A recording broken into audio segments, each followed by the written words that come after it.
slow. But you have to go slow. I'm not convinced anybody could play well fast unless they can play slow. Trust me on that. Starting at 1.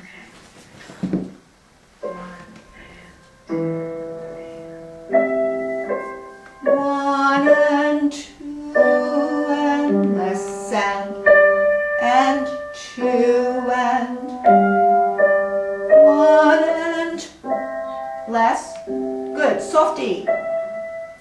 Crescendo. 2 and 3 and a 2 there now. Less and okay, that was pretty nice. Okay, that was nice because you kept a steady beat, you know, and you could express yourself better without crowding yourself in, right?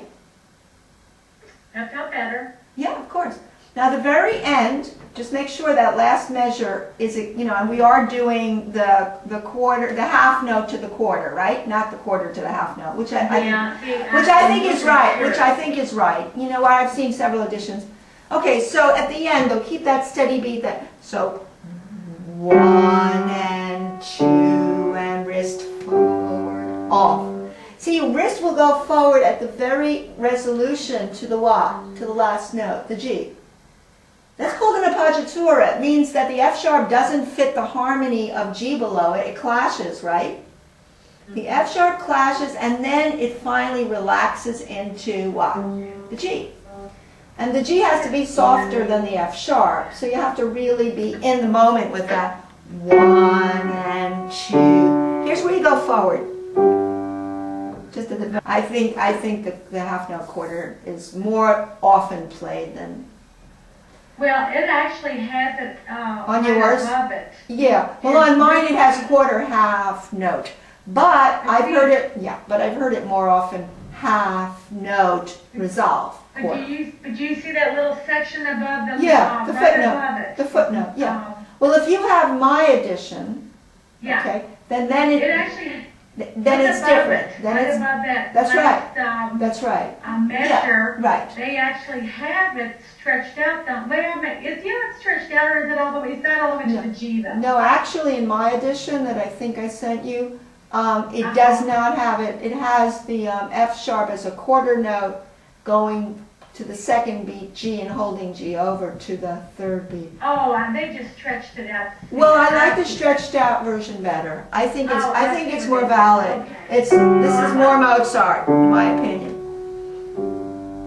It gives you a chance really to go forward, right? Not prematurely. Okay, so let's do it together. F sharp and G clash. Yeah, we have a clash note. This is a clash note, right? Clash. And then resolve GG. Okay. GG comes together. I just got to erase that out there. Okay. Yeah, it is the correct. Yeah, that's more Mozartian. Yeah. Now, could you detach your left hand, like lift for every like a bow, like on a cello? Yeah. So you're getting a bit of a poke. Yeah, could you lift this hand? Watch. Can you lift? Right? Look, I'm lifting high to make a point. Okay. All right, let's see.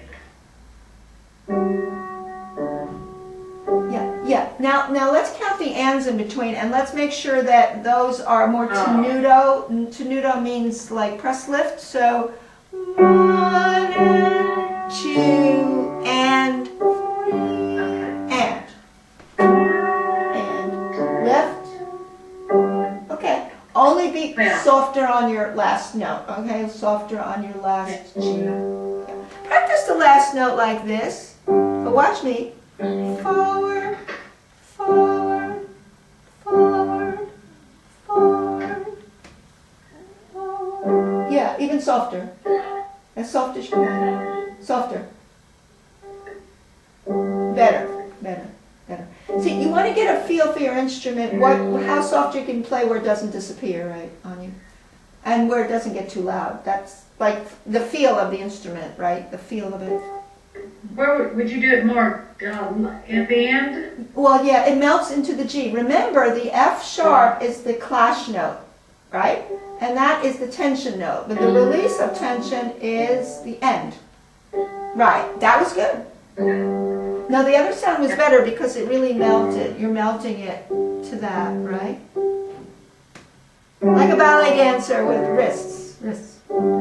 Yeah. You have to be poetic with your motions because that creates the musical poetry. Okay, the only thing about that, really something, is that you want to keep your legato between the F sharp and the G and your non-legato in your left hand. Right? Yeah. It's like rubbing the tummy and doing this other thing. Connect. Almost there. Don't forget to connect what? This F sharp is still there. It wants to go to connect to the G. Okay, I thought I did that. Let's see. Almost. Lift your left hand. Oh, lift your left hand. Yeah. What's happening? Yeah, lift your left hand for each and measure them out. Oh. Boy, it's like... Lift. Okay. Lift left. Better. Okay, that was pretty. Very nice. Yeah, so when you get to that measure, try to remember what it sounded like and what you did to create that sound. Keep a little journal. Tell yourself, journal it. Detached here. Yeah. I think the big thing is that the right hand has to be legato in that measure. Left hand's like a cello doing separate bows. Oh, that's pretty sound. Very nice. Yeah, and you know what? No, you don't have to do a lot of extraneous motions in your left hand because you're just going this. That's it. Yeah. Right? So straight down with you know, your wrist is always supple. Yeah, because if your wrist gets too low, you're in trouble. Yeah, you don't need to have that lower wrist. Keep it level, but just springy. Springy. Let's see if you can match all. Match, match, match. For length. And bom, bom, bom, bom, left, G, left. Perfect. You see, when you sing, I think you play better.